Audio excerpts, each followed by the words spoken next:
Parang papasok kami Oval Office, guys. Okay. Alright. Nagmuna tayo ng para short video.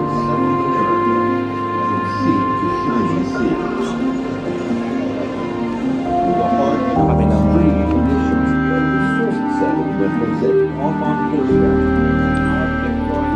It was a 6-minute presentation. So parang 3D siya. AI na ginawa nila for si Ronald Reagan yun at saka yung aso niya. So dito na kami sa loob ng museum. Tingnan natin yung mga artifacts nila or something about him. Then we're on our way to the Air Force One.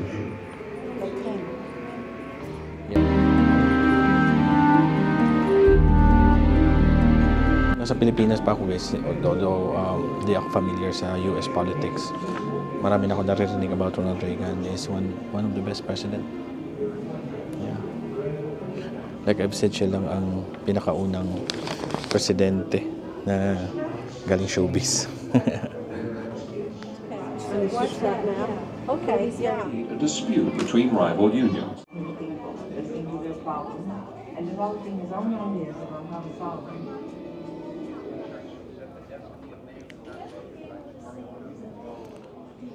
Attraction talaga dito, guys, yung eroplano na nasa labas.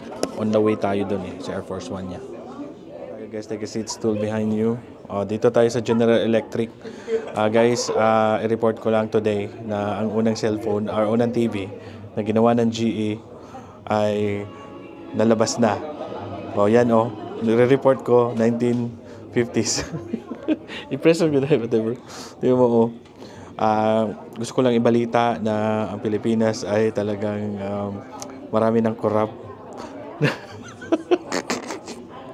Yan, guys, para siyang TV scene.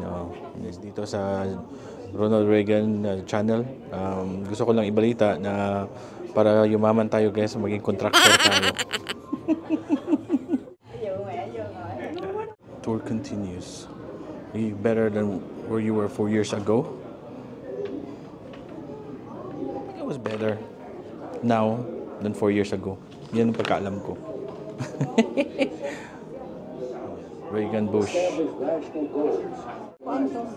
So yung vice president ni Reagan, guys, during his term was George Bush Sr. Yan. Mag-i-speech ako. Ito, guys, mag-i-speech ako. Bidyon mo ako muna, mag-i-speech lang ako. Ito. Ulitin ko yung sinabi ko kanina. Para maging presidente, magpakape at mag-contractor na lang ako para yumaman tayo. Pakape tayo, guys, magbista. Ganun palang feeling. Office. Office like Yeah. like 2 months. 2 months, yeah. Yeah, we'll wait for them. You ready to go on? Yeah. Ito, that day. That's up. Oh my God. Ito yung suot niya, guys. Look at the bullet, Duha ka bala,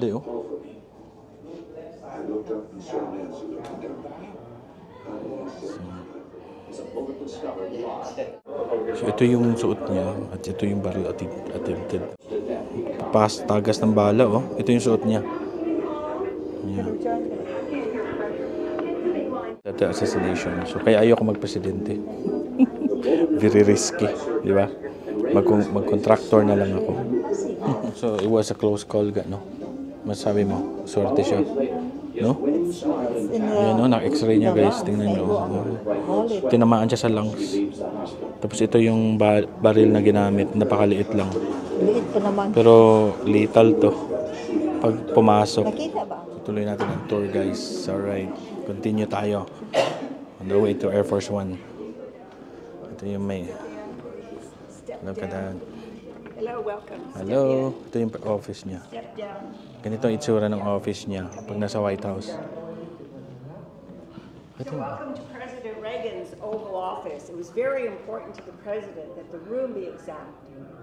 And when they built the museum, the architect did not take into account this. Since that time, have used the desk and by its crew. It literally drifted. Guys, yung table, ilang presidente na nakagamit noon, and then it was from a ship. So yun, ginawa nilang table for how many years ilang presidente nakagamit. So it's quite interesting, no? Educational pala. Marami tayong natutunan dito. Oh. As we head to the Air Force One, maraming kaming nadadaanan dito, mga exhibit din. Yan, yung mga dresses ni Nancy. Yan. Saan yung agad?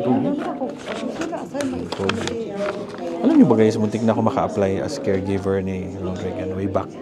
Hindi ako nakapasa. What if ka kung ikaw ang first lady? Switch tayo ng ibang microphone ng camera. So I'm using now the Ultra. Tara. Tuloy ang tour. Yeah. Saan ang tour diretso? I think labas tayo guys. Air Force One.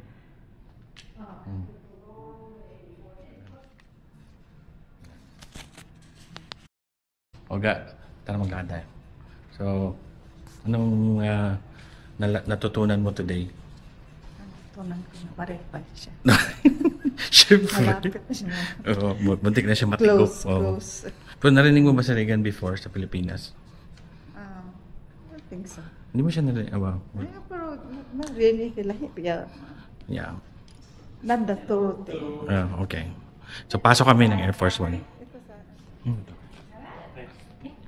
Also, straight ahead, that's Air Force One. Yes, okay. So that's the actual plane that 7 presidents flew on. When you get okay. down there, go to the left into the far side of the plane, and you're going to board it. Okay. All right. Thank you so much for your interest. Oh, no problem. So this is the replica of the Rose Garden. Yeah. Shout out guys. So dito kami sa Air Force One, dito sa Ronald Reagan Presidential Library. Yeah. Ito yung Air Force One guys, as you can see behind me. Yan. Air Force One is commonly called sa mga eroplano na kung on board ang president. It doesn't matter. Example, kung nasiraan siya, sumakay siya ng PAL or whatever eroplano, ang maging tawag doon is Air Force One. Alright? Tingnan nyo guys. Yun oh.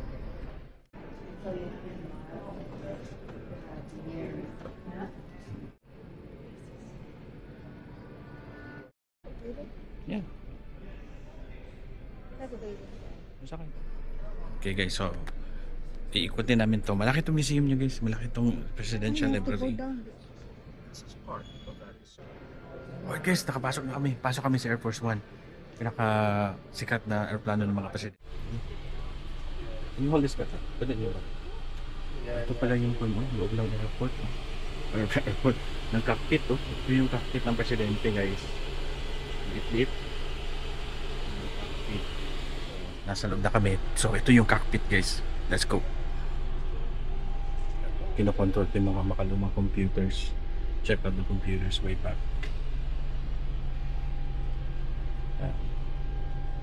So ito yung office niya. Ito yung office ng presidente.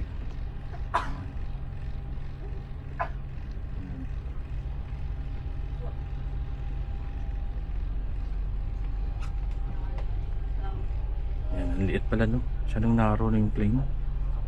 Ang liit pala ng plane nila no. Hindi tulad ng mga bagong 747. Yes, sa loob ng presidential plane. Ang liit lang pala ng presidential plane. Pero maka-accommodate niya lahat. Dito yung off, parang rest area ng presidente. Dito sila nagmi-meeting. Yan. Check that out guys. Writer sat over here. I met my friend is Lieutenant Colonel Stephen Sheelander. It was one of the top military IBM selections. Yeah. Candle na sila. I thought it was an actual person. It's oh, man. Check that out. Check that out.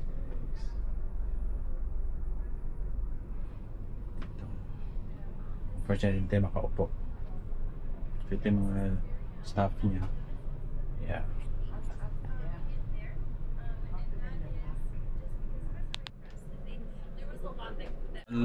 Unlike sa newer planes, guys, this one's quite narrow, smaller, no? Yeah, it's quite narrow and hindi pa masyadong modern. Although nagamit to ni George Bush, guys, the first. Yeah. Tingnan nyo, guys. I believe it's just a chocolate cake. Yes. Okay. Yes. So ito yung kusina. Hello. Do we have the chocolate cake? Yes. Did you hear the story of the chocolate No, cake? what was it? Okay. So the chocolate cake, President Reagan always had a cake on board. Okay. He believed that people really sacrificed a lot when they came on Air Force One, whether it was, it was for work, but Yeah. they did sacrifice a lot to be there. And so he believes that if anybody had something that they needed to celebrate, birthday, anniversary, anything that warranted celebration, he believed that they should have a cake to celebrate together. Wow, okay. So That's the significance of the cake. Feel something special. Yes. Alright, thank you so much. Of course. Alright, sa labas na kami, guys. Ooh, dude, look at that. Check that out. Ooh, Air Force One, look at that. Pababa na kami, guys. Tingnan namin yung ibang mga plane. Tsaka, mayroon pa siya helicopter.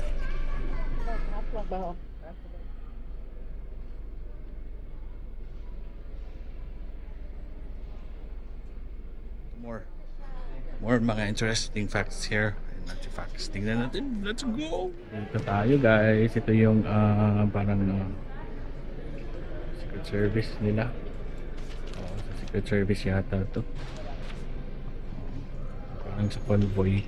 So whenever mag-parade siya, yung motorcade niya, ito yun. Yeah. Ito yung motorcade. Isa sa part ng motorcade niya, sa Dorado.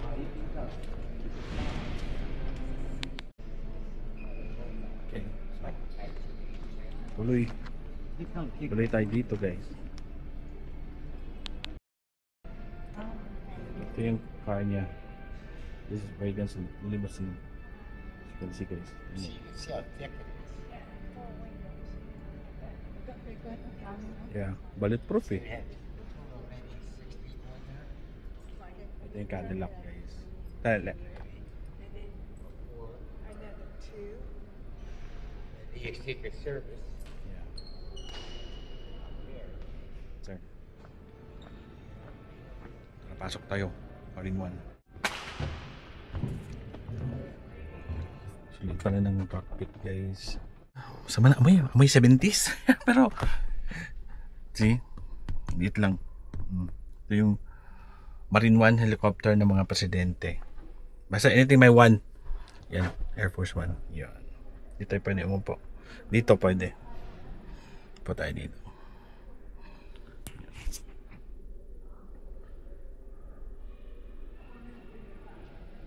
Yun lang, guys. Simple, oh. Exit lang.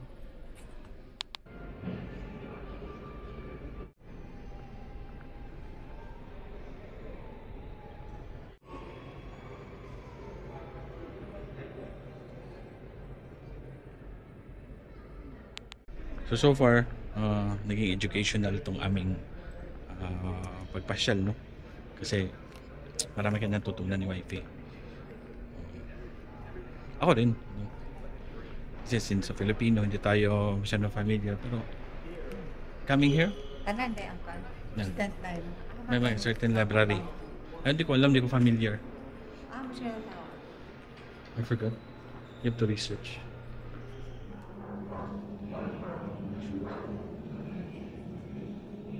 Okay guys, so tapos na yung tour namin. Balik na kami. Dito muna kami sa Berlin Wall. Ito yung remember nyo, yung 1980s. Pero, The Soviet Union is moving from five.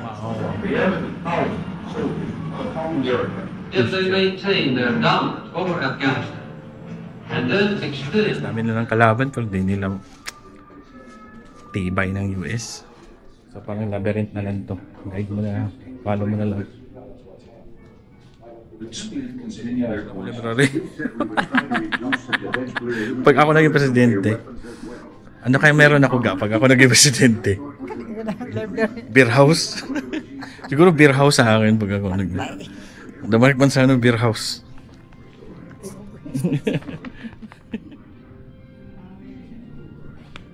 Camp David. Mahilig sa kabayo si President Reagan. So ito yun. Sige. Dito na lang ako sasakay ng kabayo. Guys, namatay na siya.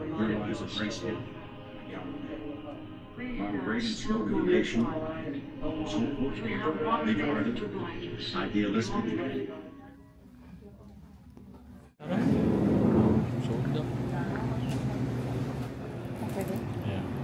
Basta kami today. Tuna with chips. Alright. Okay guys, palabas na kami. Uwi na.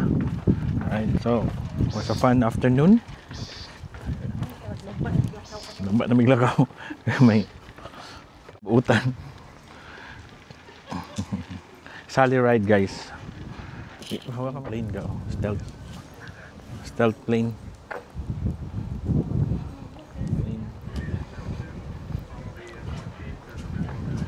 Nighthawk landing. Yeah, ito yan. Stealth plane to guys. Yeah.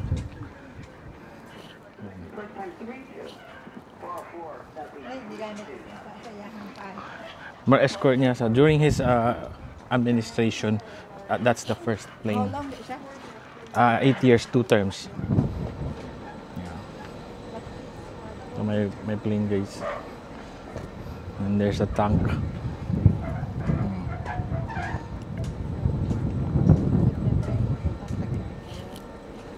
F-14. F-14 guys. Yung sa Top Gun. This is the one.